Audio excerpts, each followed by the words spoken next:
Hi students, I'm Rohini and you're watching Utopia Students. Today I'm going to explain the Sound of Music Part 2, the Shehnai of Bismillah Khan.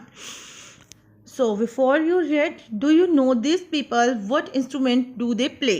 तो यहाँ पे आपको question दिए गए हैं, पूछा गया है आपसे कि क्या आप इन लोगों को जानते हो और कौन सा इंस्ट्रूमेंट वो बजा रहे हैं। ये कुछ फेमस म्यूजिशियन हैं, तो इसीलिए ये क्वेश्चन आपसे पुट किया गया है। Think of the Shehnai and first thing you will probably imagine is a wedding or similar occasion or function. तो जब आप शहनाई के बारे में सोचते हैं तो फर्स्ट थिंग आपके माइंड में क्या आती है? आपके माइंड में आती है याद जो है एकदम से शादी की, ठीक है, या किसी और ऐसे ही ऑस्पिशियस या शुभ फंक्शन की बात याद आती है जब भी शहनाई की बात आती है, क्योंकि शहनाई जो है किसी ऑस्पिशियस ओकेजन पे ही बजाई जाती है। The next would probably be उस्ताद बिस्मिल्लाह खान। और नेक्स्ट थिंग क्या याद आती है? उस्ताद बिस्मिल्लाह खान की। The shehnai master playing this instrument. Shehnai के गुरु जो इस इंस्ट्रूमेंट को बजा रहे हैं, तो इस तरह से हमें क्या होता है? उस्ताद बिस्मिल्लाह खान की याद आती है। The emperor Aurangzeb banned the playing of a musical instrument called pungi in the royal residence for it has a shrill unpleasant sound. जो एम्परर औरंगजेब थे, उन्होंने क्या किया था? पुंगी जो एक म्यूजिकल इंस्ट्रूमेंट था, उसको अपने शाही दरबार में बजाने के ऊपर बैन लगा दिया था, क्योंकि इसकी जो साउंड होती थी वो श्रील यानी कि बहुत ही तीखी और जो कानों को अच्छी ना लगे सुनने में, ऐसी उसकी साउंड होती थी, इसलिए उसको बैन कर दिया था। Pungi became a generic name for reeded noise maker. अब पुंगी जो क्या सिर्फ एक नाम बन के रह गया था एज एक जो रीडेड नॉइज मेकर मीन्स की जो रीडेड इंस्ट्रूमेंट होते हैं, you can say wind instrument जो होते हैं। सो पुंगी भी एक विंड इंस्ट्रूमेंट था, तो ये एक जो है अब एक नाम बन के रह गया था, ठीक है, क्योंकि उसको औरंगजेब ने तो बैन कर दिया था, ठीक है। A few had thought it would one day be revive. तो बहुत ही कम लोग ये सोचते थे कि एक दिन क्या होगा, ये फिर से रिवाइव होगा, फिर से इसका मतलब फिर से इसका जन्म होगा, इसको फिर से बजाया जाए। Barber of a family of professional musician. एक बार्बर की फैमिली थी जो प्रोफेशनल म्यूजिशियन थे, who had access to the royal court, जो कि रॉयल कोर्ट में ही अपना परफॉर्मेंस देते थे म्यूजिक की। Decided to improve the tonal quality of pungi. तो उन्होंने क्या डिसाइड किया कि पुंगी जो है इसकी साउंड की क्वालिटी को इम्प्रूव किया जाए। He chose a pipe with a natural hollow stem that was longer and broader than pungi. तो उन्होंने एक पाइप चूज की जो कि नेचुरल पाइप होती है, ठीक है, जैसे कि एक बांसुरी होती है तो एक नेचुरल पाइप होती है वो, ठीक है, ऐसा नहीं होता कि लोहे की पाइप या कुछ भी होता, वो नेचुरल होती है और उसमें होल होता है। तो वैसे ही उन्होंने एक पाइप चूज की जो कि क्या थी? पुंगी से लॉन्ग थी, ठीक है, एंड ब्रॉडर मीन्स उससे चौड़ी थी, and made 7 hole on the body of the pipe. और उन्होंने क्या किया? उसकी बॉडी पे 7 होल कर दिए पाइप की बॉडी पे। When he played on it, closing and opening some of these holes, तो जब उसने उसको बजाना स्टार्ट किया तो उसने कैसे किया कि उसके ऊपर फिंगर रखी उन होल्स के ऊपर, और एक फिंगर उठाना और दूसरा मतलब ओपन और क्लोज करना फिंगर्स के साथ, ऐसे उसने उसको बजाना स्टार्ट किया। तो उसने देखा कि उसका जो साउंड म्यूज़िक था वो बहुत ही सॉफ्ट था और मेलोडियस साउंड उससे निकल रही थी। मेलोडियस मीन्स कि जो कानों को बहुत अच्छी लग रही थी, वैसी साउंड वो प्रोड्यूस करता था वो instrument. He played the instrument before royalty and everyone was impressed। तो उसने इसके बाद किया कि शाही दरबार में उसको बजाया और हर कोई इम्प्रेस हो गया, उसकी आवाज़ को सुन के बहुत ज़्यादा पसंद किया सभी ने। The instrument so different from the pungi had to be given a new name. तो जो इंस्ट्रूमेंट था वो बहुत ज़्यादा डिफरेंट था, पुंगी से बिल्कुल ही डिफरेंट था, तो उसको एक नया नाम भी दिया गया। एज द स्टोरी गोज, तो इस तरह से स्टोरी ये इस तरह से चलती है। Since it was first played in Shah's chamber, Shah means you can say king और सुल्तान, तो उसके चैम्बर में उसको सबसे पहले उसके दरबार में उसको बजाया गया। एंड वॉज प्लेड बाई अ नाई बार्बर, जिसको बार्बर कहते हैं इंग्लिश में, तो उसके द्वारा उसको बजाया गया, ठीक है। द इंस्ट्रूमेंट वाज नेम, इसलिए उन दोनों का नेम मिला के, शाह और नाई, इन दोनों का नेम मिला के उसका नेम क्या रख दिया गया? शहनाई नेम उसका रख दिया गया। So here we have a pic जिसमें पुंगी और शहनाई के जो ट्रांसफॉर्म किया गया पुंगी को शहनाई से। तो उनकी जो पिक दिखाई दी थी कि पुंगी पहले क्या एक फ्लूट एक बीन की तरह लगती थी, लेकिन पहले बाद में जब उसको जो है रिवाइव किया गया तो वो इस वे से एक सुंदर सा पाइप दिखने लगी, ठीक है, और उसकी साउंड भी मेलोडियस होती थी। The sound of the shehnai began to be consider auspicious, और उसके बाद जो शहनाई थी उसकी साउंड को शुभ माना जाने लगा। For this reason, it is still played in temples and is an indispensable component of any North Indian wedding. तो क्या बताया गया, इस वे से क्या बन गया, ये टेम्पल्स में इसको बजाया जाता था, और जो नॉर्थ इंडियन वेडिंग होती थी, ठीक है, नॉर्थ इंडिया की जो शादियां होती थी उसमें ये बहुत ही इंपॉर्टेंट समझा जाता था इसको बजाना। Indispensable means very important. In the past the shehnai was part of naubat, a traditional ensemble of 9 instruments found at royal court. तो पास्ट में पुराने टाइम में जो रॉयल कोर्ट में जो 9 इंस्ट्रूमेंट होते थे, ठीक है, जो बजाए जाते थे, तो उनको नौवत कहा जाता था, तो उसमें से एक शहनाई भी थी। Till recently it was used only in temples and weddings. तो वहाँ से तब से लेकर अब तक इसको टेम्पल्स और वेडिंग्स में, इसको शादियों में और मंदिरों में बजाया जाता है। The credit for bringing this instrument onto the classical stage goes to उस्ताद बिस्मिल्लाह खान। तो जो इसका जो क्रेडिट है, जो इस पुंगी को एक परंपरागत इंस्ट्रूमेंट, क्लासिकल स्टेज में इसको एक परंपरागत इंस्ट्रूमेंट बना दिया गया, एक परंपरा बना दी गई कि इसको बजाया जाना है, और इसका जो नेम है एकदम से, जैसे हम शहनाई बोलते हैं तो एकदम से किसी ऑस्पिशियस ओकेजन की हमारे माइंड में बात आ जाती है, तो इसका जो एक श्रेय है वो किसको जाता है, उस्ताद बिस्मिल्लाह खान को। As a 5-year-old Bismillah Khan played gilli danda near a pond in the ancient state of Damra in Bihar. तो जब वो बिस्मिल्लाह खान 5-year-old थे तो वो क्या करते थे, गिल्ली डंडा खेलते थे। बिहार का जो पुराना सा एक प्लेस था, ठीक है, पुराना एक गांव था डुमरा, वहाँ पे एक तालाब के किनारे जो है गिल्ली डंडा खेलते थे। He would regularly go to the nearby Bihari ji temple to sing Bhojpuri chaita.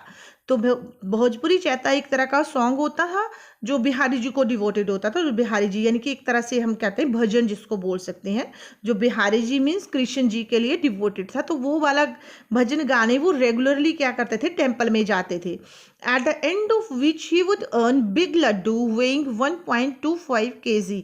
तो जब वो भजन गा के ख़त्म कर देते थे तो उसके बाद उनको क्या मिलता था, एक प्राइज मिलता था, एक लड्डू जिसका जो वेट होता था 1.25 kg होता था। एक बहुत बड़ा लड्डू था जो वहाँ के लोकल महाराजा जो है उनको देते थे। This happen 80 years ago। तो ये बात जो हुई थी ये 80 years ago की बात थी, 80 years पहले की बात थी, ठीक है। And little boy has traveled far, earned the highest civilian award in India, the Bharat Ratna. और यही छोटा सा बच्चा जो है बड़ा होके क्या करता है, हाईएस्ट सिविलियन अवार्ड यानी कि भारत रत्न जो है प्राप्त करता है। Born on 21 March 1916, Bismillah belonged to well-known family of musician from Bihar. तो बिस्मिल्लाह खान का जो जन्म था वो 21 मार्च 1916 को हुआ, एक बहुत ही फेमस म्यूजिशियन फैमिली में जो बिहार में थी। हिज ग्रैंडफादर रसूल बख्श खान, उसके दादाजी का नाम रसूल बख्श खान था, was a shehnai Nawaz of the Bhojpuri Kings court, जो कि भोजपुरी राजा के दरबार में शहनाई बजाते थे। His father Paigambar Bakhsh and other paternal ancestors also great shehnai player.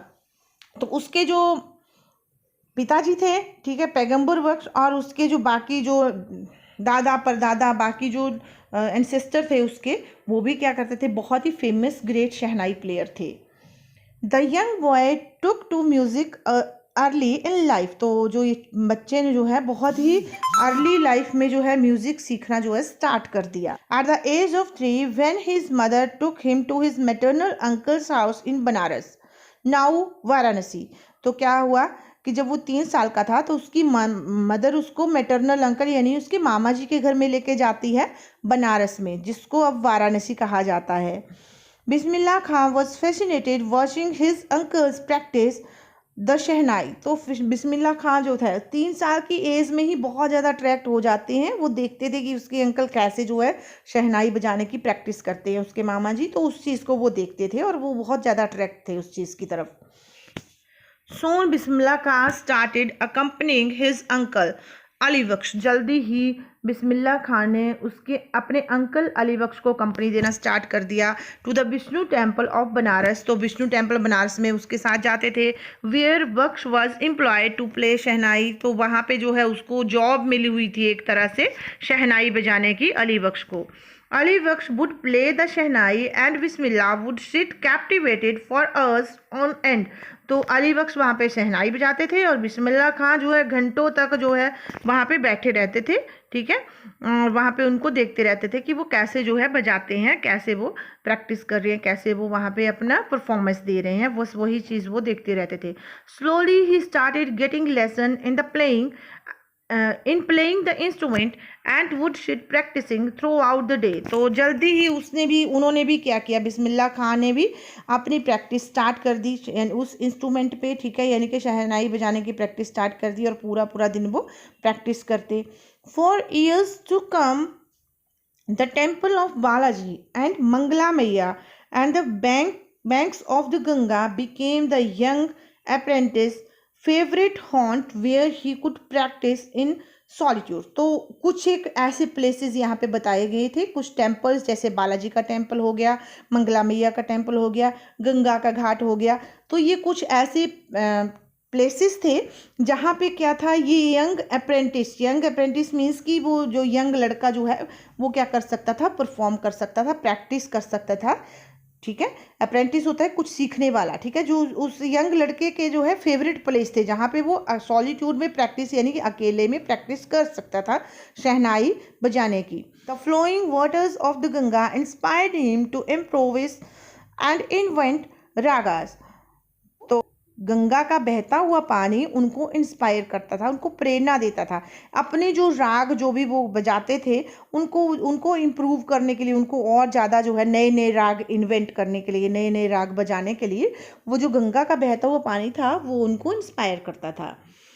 That वो earlier consider to be beyond the range of the shehnai. तो उन्होंने क्या किए, ऐसे ऐसे राग जो है, ऐसा म्यूज़िक जो है शहनाई पे रेडी किया जो कि पहले जो है उसके बारे में सोचा नहीं जा सकता था, कोई सोच भी नहीं सकता था कि शहनाई के ऊपर ऐसे ऐसे राग भी बजाए जा सकते हैं। At the age of 14 Bismillah accompanied his uncle to Allahabad music conference. तो 14 साल की एज में बिस्मिल्लाह खान जो है अपने अंकल के साथ जो है इलाहाबाद म्यूज़िक कॉन्फ्रेंस में गए। At the end of his recital Ustad Fayaz Khan patted the young boy's back and said. तो जब ख़त्म हुई उनकी म्यूज़िक कॉन्फ्रेंस तो उस्ताद फयाज खान थे वहाँ पे, ठीक है। उन्होंने यंग बॉय की जो पीठ थी वो थपथपाई, पैट मीन्स की उनकी पीठ थपथपाई और कहा work hard you shall make it. तो बोलता है कि मेहनत करो, तुम ये सब कर सकते हो। With the opening of the All India Radio in Lucknow in 1938 became Bismillah's big break। तो जब ऑल इंडिया रेडियो की ओपनिंग हुई 1938 में लखनऊ में, तो बिस्मिल्लाह खान को एक बहुत बड़ा ब्रेक मिला। ही soon became an often heard shehnai player on radio. तो जो है वो एक ऐसे शहनाई प्लेयर बन गए जिनको जो है प्राय रेडियो पे सुना जा सकता था शहनाई बजाते हुए। When India gained independence on 15 August 1947, Bismillah Khan became first Indian to greet the nation। तो जब इंडिया ने क्या किया, इंडिपेंडेंस जो है गेन की 1947 में, 15 अगस्त 1947 में जब इंडिया को इंडिपेंडेंस मिली तो वो फर्स्ट शहनाई नवाज थे जिन्होंने क्या किया, अपने नेशन को ग्रीट किया। ग्रीट मीन्स की उसका वेलकम किया। ही poured his heart out into Rag Cafe from the Red Fort to an audience which included Pandit Jawaharlal Nehru, who later gave his famous Tourist with Destiny speech। तो क्या बताया गया कि उन्होंने वहाँ पे राग काफ़ी जो है वो गाया, ठीक है, रेड फोर्ट में लाल किले से राग काफ़ी बजाया 1947 में, 15 अगस्त 1947 में। तो वहाँ पे पंडित जवाहरलाल नेहरू भी थे, उन्होंने वहाँ पे एक स्पीच दी, टायरिस्ट विद डेस्टिनी, एक स्पीच, बहुत फेमस स्पीच है उनकी, तो वो उन्होंने वहाँ पे तब दी थी। Bismillah Khan had given many memorable performances both in India and abroad. Bismillah Khan ने बहुत ही मेमोरेबल, याद रखी जाने वाली परफॉर्मेंसेस दी इंडिया में भी और विदेशों में भी। His first trip abroad was to Afghanistan. तो उसका पहला जो ट्रिप था वो अफगानिस्तान में था, where King Zahir Shah was so taken in by the maestro that he gifted him priceless Persian carpets and other souvenirs. तो उसने क्या किया, यहाँ का जो अफगानिस्तान का जो किंग था उसका नाम था जहीर शाह, ठीक है।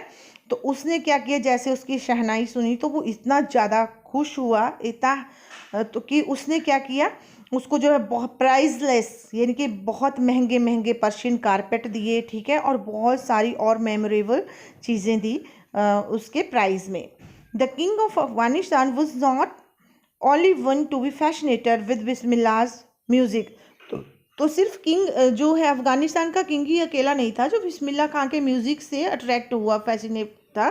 फिल्म डायरेक्टर विजय भट्ट वो सो इम्प्रेस्ड, तो फिल्म डायरेक्टर विजय भट्ट भी बहुत ज़्यादा इम्प्रेस हुए after hearing Bismillah play at a festival that he named a film after the instrument called गूंज उठी शहनाई। तो मतलब इतने ज़्यादा इम्प्रेस हुए कि उन्होंने क्या किया, विजय भट्ट ने, उन्होंने बिस्मिल्लाह खान को एक फेस्टिवल में सुना उनकी शहनाई को, और उन्होंने एक नई मूवी बना दी, और उस मूवी का नेम, उस फिल्म का नाम क्या रख दिया उन्होंने, गूंज उठी shehnai. The film was hit, और जो फिल्म थी वो बहुत हिट हुई। And one of Bismillah Khan's composition Dil Ka खिलौना है हाय टूट गया। तो उनका एक बहुत ही फेमस गाना था उस फिल्म का, दिल का खिलौना haye toot gaya, turn out to be nationwide chartbuster. तो पूरे nationwide chartbuster means कि उस टाइम जो है रिकॉर्ड ब्रेक कर वो उसने सारे ही रिकॉर्ड तोड़ दिया, हर किसी के दिल में, ऐसा हर किसी की जुबान पे यही गाना जो है उस टाइम चढ़ा हुआ था। Despite this huge success in the celluloid world, Bismillah Khan ventured in film music were limited to two। तो इस जो है ये सेलुलॉइड वर्ड मीन्स कि इस फैशन के वर्ड में इतनी ह्यूज सक्सेस, बहुत बड़ी सक्सेस उनको मिली, ठीक है। तो लेकिन क्या है, लेकिन फिर भी उन्होंने लिमिटेड ही काम किया उसमें, और उसकी उन्होंने सिर्फ 2 मूवीज़ की, विजय भट्ट की गूंज उठी शहनाई और विक्रम भट्ट श्रीनिवासा की कन्नड़ा मूवी संधाई अपन्ना जो है उसका, उसमें ही उन्होंने काम किया। I just can't come to term with the artificiality and glamour of the film world, he says with emphasis. तो उसने जोर दे के कहा, उन्होंने जोर दे के कहा बिस्मिल्लाह खान जी ने कि मैं जो ये आर्टिफिशियल दुनिया है, ग्लैमर वर्ड है, ठीक है, जो दिखाता कुछ और है और रियलिटी इसकी कुछ और है, तो इस वर्ड को जो है वो वर्ड जो है आर्टिफिशियल वर्ड उनको ज़्यादा अच्छा पसंद नहीं लगा था, उनको जो है वो अच्छा नहीं लगता था उनको। Award and recognition came thick and fast, और उनके पीछे जो है अवार्ड और जो है पहचान उनकी बहुत बड़ी बन गई, ठीक है, और अवार्ड जो है बहुत ज़्यादा जो है जल्दी जल्दी उनके पास आने लगे, ठीक है, बहुत ज़्यादा अवार्ड उनको मिलने लगे।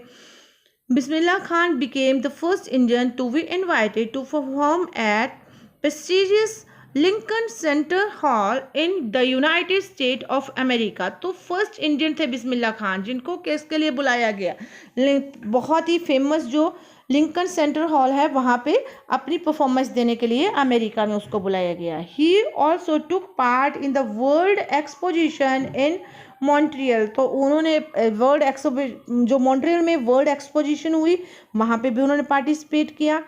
In the Cannes art festival and Osaka trade fair, तो उन्होंने कांस आर्ट फेस्टिवल और ओसाका ट्रेड फेयर में भी पार्टिसिपेट किया। So well known did he became internationally that an auditorium in Tehran was named after. वो इतने इंटरनेशनली यानी कि पूरे वर्ल्ड में इतने फेमस हो गए थे वो कि उनके नेम के पीछे एक ऑडिटोरियम बनाया गया और जिसका नाम था ईरान में, और उसका नाम क्या था, ताहर मौसीकी उस्ताद बिस्मिल्लाह खान। ठीक है। ईरान, तेहरान जो है, ईरान की राजधानी जो तेहरान है, वहाँ पे ये ऑडिटोरियम बनाया गया। ताहर मौसिकी, Ustad Bismillah Khan. National awards like Padma Shri, the Padma Bhushan and Padma Vibhushan were conferred on him. तो उनको जो है बहुत सारे नेशनल अवार्ड दिए गए, ठीक है। जैसे पद्मश्री हो गया, पद्म भूषण हो गया, पद्म विभूषण हो गया, सारे के सारे अवार्ड मिले, ठीक है। In 2001 Ustad Bismillah Khan was awarded India's highest civilian award, the Bharat Ratna. और 2001 में उनको इंडिया का हाईएस्ट सिविलियन अवार्ड भी दिया गया, जिसको भारत रत्न कहा जाता है। With the coveted award resting on his chest and his eyes glinting with rare happiness, he said, "All I would like to say, teach your children music. This is Hindustan's richest tradition." So even the West is now coming to learn our music. उनके पास इतने ज़्यादा award थे, जो कि उनकी एक तरह से क्या कह सकते हैं हम, उनकी चेस्ट के ऊपर सजे रहते थे, ठीक है। और अपनी चमकती हुई आंखों में बहुत ज़्यादा एक रेयर हैप्पीनेस, एक हैप्पीनेस शो करते हैं। वो सबको क्या सिखाते हैं, वो क्या बोलते हैं कि अपने बच्चों को म्यूज़िक सिखाओ, ठीक है। ये हिंदुस्तान का रिच ट्रेडिशन है। इवन जो वेस्टर्न कंट्री है, वो भी अब हमारा म्यूज़िक सीखना चाह रहे हैं। In spite of having travelled all the world, Khan Sahib, as he fondly called, is exceedingly fond of Banaras and Dumrav.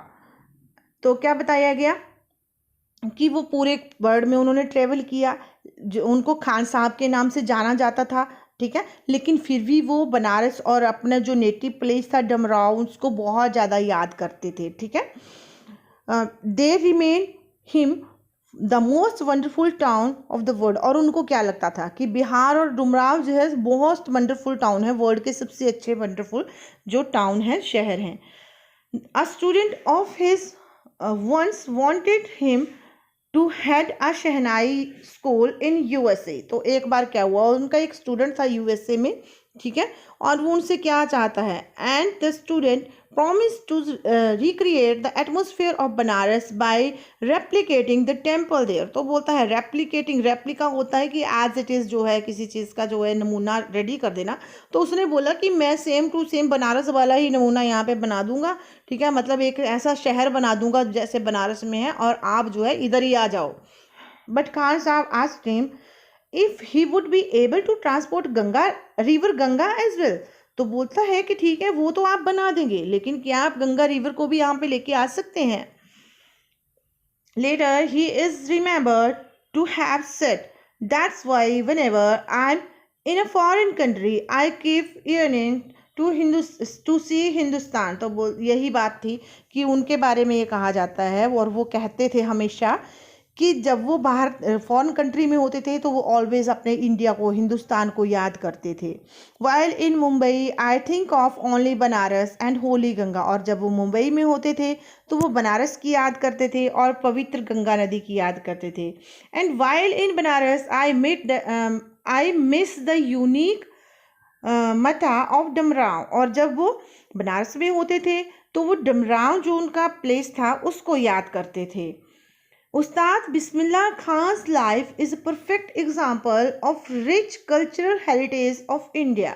तो उस्ताद बिस्मिल्लाह खान की जो लाइफ थी वो एक बहुत ही एक परफेक्ट एग्जाम्पल था, किस चीज़ का, rich cultural heritage of India, ठीक है। कि इंडिया की जो सांस्कृतिक जो हमारी धरोहर है, वो भी हमारी एक तरह से एक सांस्कृतिक धरोहर थी, उनकी जो लाइफ थी। One that effortlessly accept that devout Muslim like him can very naturally play shehnai every morning at Kashi Vishwanath temple. तो कोई ये मान भी सकता है, कोई इस चीज़ को एक्सेप्ट भी कर सकता है कि जो कि एक बहुत ही डिवोट मुस्लिम, जो कि मतलब कट्टर मुस्लिम थे वो, ठीक है, अपने धर्म की सारी चीज़ों का पालन करते थे, ठीक है, पूरी तरह से वो डिवोटेड थे मुस्लिम इस्लाम धर्म को। लेकिन फिर भी वो काशी विश्वनाथ के टेम्पल में डेली मॉर्निंग जो है शहनाई की परफॉर्मेंस देते थे, शहनाई बजाते थे वो, okay. So, Ustad Bismillah Khan passed away on 21 August 2006 at the age of 90 after a prolonged illness। तो क्या बताया गया, बिस्मिल्लाह खान जो है वो पास अवे हो गए, यानी कि वो इस दुनिया से चले गए 21 अगस्त 2006 को एक लंबी बीमारी। he was given a state funeral and government of India declared one day national mourning. तो उनकी डेथ के ऊपर क्या किया, उसको जो स्टेट ने और गवर्नमेंट ऑफ इंडिया ने पूरा एक दिन का शोक रखा, एक दिन का शोक जो है वो डिक्लेयर किया. So that is the end of the lesson. I hope you understood it properly. Thank you and have a nice day.